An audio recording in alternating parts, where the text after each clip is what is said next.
See, very clearly, the Congress party, along with India Alliance, have always supported the Women's Reservation Bill, which was unanimously passed in 2023.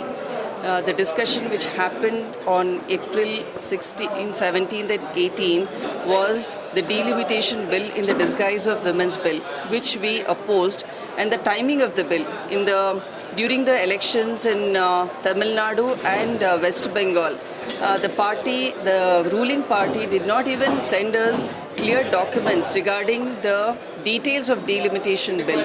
And that was our concern regarding the federal structure and the representation of Southern voice. No, Prime Minister's speech, what do you say about it?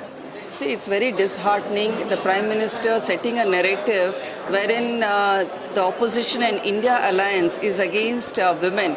I think this is very saddening, wherein Congress party has always supported women with the 73rd and 74th Amendment, which was passed during Narasimha Rao ji's government, and Sri Rajiv Gandhi ji also supported it. We increased the representation of women up to 33% and then 50% in the local bodies. So how can the Prime Minister say it that we are against Nari Shakti? It's not, I think it's totally an election gimmick. They are hungry behind power, and they are aiming at winning the elections in West Bengal and Tamil Nadu, and also the 2029 Lok Sabha elections. Yeah, definitely. See, unanimously we have passed the bill. We are very much in for the bill. We are against the Delimitation Act.